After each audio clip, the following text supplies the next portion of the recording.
काय केलंस तू माझ्या पोरीसोबत? कुठे आहे ती? सांग. मृदुलाचे बाबा मोठ्या आवाजात मनोहरला बोलत होते. त्याचे अगदी शर्ट पकडून त्याला त्याच्या घरातून बाहेर ओढत आणले. हे इतक्या घाईघाईत घडलं की मनोहरला काय होत आहे हेच कळत नव्हते.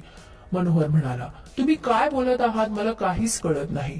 मृदुलाचे बाबा तावातावाने बोलू लागले, किती खोटं बोलणार आहेस? थोडी तरी शरम बाळग.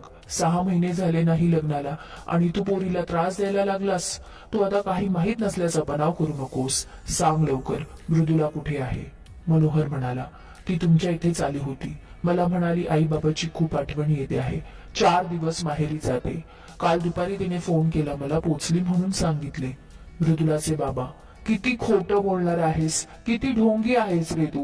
थांब, तुला पोलिसात देतो, मग सगळं आठवेल. शेवटी प्रकरण पोलिसांकडे गेले.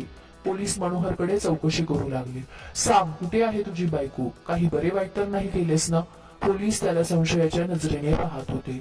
मनोहर ढसाढसा रडू लागला. त्याला काही सुचत नव्हते. किती प्रेम करतो मृदुलावर मी, आणि मृदुला माझ्यावर. मग हे काय सर्व चालू आहे?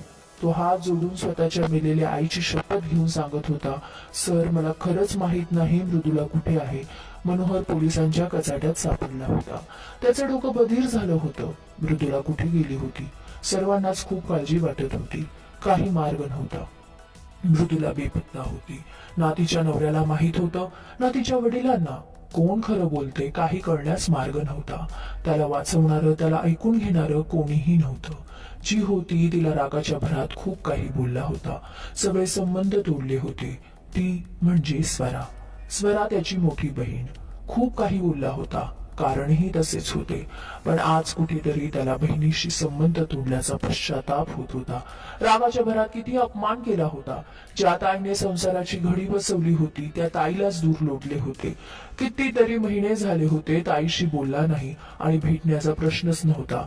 किती सहज बोलून गेला होता तो. पुन्हा माझ्या संसारात लुडबुड करू नकोस. मला तुझं तोंड बघायचं नाही. जर का पुन्हा माझ्या घरी आलीस तर याद राख. स्वरा खिन्न मनाने निघून गेली होती. आई बाबानंतर तिला माहेर म्हणजे फक्त भाऊ होता. तिचं माहेर नेहमीसाठी संपलं होतं. ज्या बहिणीने त्याला अंगाखांद्यावर खेळवलं तीच वैरी वाटू लागली. ताईशिवाय त्याचे पान हलत नव्हते. काहीही असेल तर आधी ताईला सांगणारा मनोहर नेहमीसाठी चिडीचूप झाला. रक्षाबंधन, भाऊबीज असली की वेड्यासारखा ताईची वाट पाहत राहायचा. ताईची मुलगी सोनू तिच्यावर तर खूप जीव होता. लाडकी भाची होती. पण तो जिव्हाळा, प्रेम सर्वच संपलं होतं. नात्यात कटुता आल्याने दुरावा वाढला होता. खूप दूर झाले होते दोघेही. तरी ताई त्याला जाता जाता म्हणून गेली होती, मनोहर, तुझे डोळे एक दिवस नक्की उघडतील. तू मला मनापासून आवाज देशील, पण मी तेव्हा तुझ्या सोबत नसेल, लक्षात ठेव. आज तेच झाले होते. आज ताईला तो मनापासून आवाज देत होता, पण ताई नव्हती. मनोहरला डोळा लागला. त्याला स्वराचा आवाज ऐकू आला. त्याने डोळे उघडले. पाहतो तर कोणीही नव्हते. खरंच तो भास होता. एकटक भिंतीला पाहत होता. मृदुला न सांगता कुठे गेली होती त्याच विचाराच्या तंद्रीत होता. समोरून त्याला कोणीतरी येताना दिसले. त्याची नजर त्या येणाऱ्या व्यक्तीकडे स्थिरावली. डोळ्यातून फक्त घळाघळा पाणी येत होते. ती त्याची ताईच होती. मनोहरने किती दिवसाने ताईला घट्ट मिठी मारली. ताईनेही त्याच्या डोक्यावरून हळूवार हात फिरवला. तसे त्याला अजून गहीवरून आले. ताई सोबत घरी आला. ताईने उंबऱ्यावर पाय ठेवला तसे तिच्याही डोळ्यात पाणी आले. किती दिवसाने आज माहेरची पायरी ओलांडत होती. सासरी सर्व सुख असूनही माहेरच्या मायेसाठी ती तहानली होती. मनोहर तिला बोलू लागला, ताई, मृदुला कुठे आहे? काय झाले कळत नाही. मी काहीच केले नाही ताई. मनोहर, मृदुला फार चतुर मुलगी आहे. मी सुरुवातीलाच ओळखले. माझी चूक झाली. मनोहर म्हणाला, काय चूक झाली ताई? ताई म्हणाली, मनोहर, मला आधीच तुला सांगायला हवी होती. एक दिवस मी तिला एका मुलासोबत पाहिले. मला वाटलं मित्र आहे, पण तो मित्र नव्हता. तो मुलगा माझ्या मिस्टरांच्या कंपनीत कामाला होता. त्याच्यामुळे त्यांचे जे काही प्रेम प्रकरण होते ते माझ्या कानावरही आले. मृदुलाने फार चतुराईने आपल्या दोघांमध्ये भांडण लावले. मला प्रॉपर्टी हवी असे मी कधीच म्हणाले नाही. मी तिला एकदा त्या मुलाविषयी विचारले तर माझ्यावर भडकली आणि म्हणाली, इथे तुम्ही पाहुणे आहात, पाहुण्यासारखं राहायचं, जास्त नाक नका खुपसू. ती फक्त माझ्यावर खार खात राहिली. नंतर तर मी येणं जाणं कमी केलं. वाईट तर तेव्हा वाटलं, आपण लहानाचे मोठे झालो, एकत्र राहिलो तरी तू मला ओळखू शकला नाही. तुलाही तेच वाटलं की मी हिस्सा मागेल. मला कसलीच कमी नाही रे मनोहर. मी नेहमीच पुढाकार घेऊन बोलत राहिले. आई बाबा गेल्यावर फक्त तूच जवळचा होतास आणि तू सुद्धा दुरावला. डोळ्यातील पाणी टिपतच स्वरा म्हणाली. नात्यावरून विश्वास उडाला. एकदा मी मृदुला विषयी तुला हे सांगितले तर तू मलाच म्हणाला, माझी मृदुला असं काही करणार नाही. तिच्यावर इतका विश्वास होता तुला. त्यासमोर तू सत्य पडताळून पाहण्याची तसदी घेतली नाही. तितक्यात बेल वाजली. मृदुलाचे बाबा आले होते. बाबा, मनोहर माफ कर. चूक माझ्या पोरीची आहे. मला वाटलं होतं लग्न झाल्यावर प्रेमाचं भूत उतरेल म्हणून मी तिचे लग्न लावले. चूक माझीच होती. मोठी चूक झाली. स्वरा, काय चूक झाली? तुम्हाला स्वतःची मुलगी कशी आहे हे चांगलं माहीत असून सुद्धा माझ्या भावाचा बळी दिला. ही चूक नाही, हा गुन्हा आहे. तुम्ही माझ्या भावाचे आयुष्य उद्ध्वस्त केले. मृदुलाचे बाबा, मान्य आहे, मी खरंच गुन्हा केला आहे. पाप म्हणून मुलीचे सुख पाहिले, पण ती अशी करेल वाटलं नव्हतं. ती सुरुवातीला चांगली राहिली.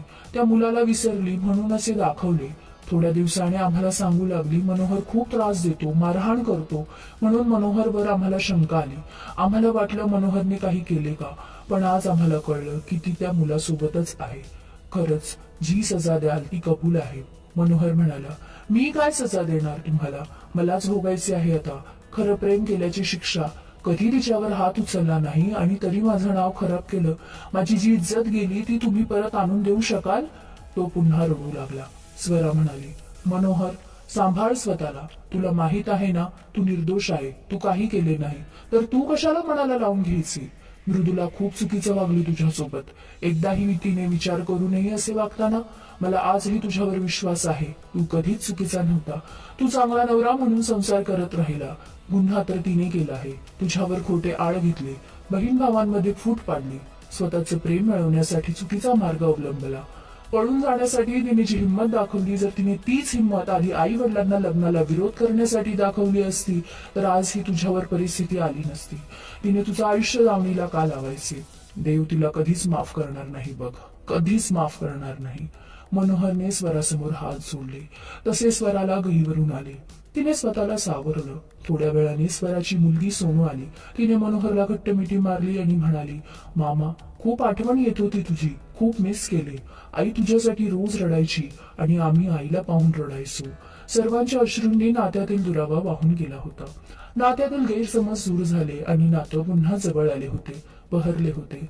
नातं कोणतंही असो, गैरसमजाचा वृक्षपणा आला की त्या नात्यातला ओलावा कमी होऊन नातं बिखरतं, हेच खरं.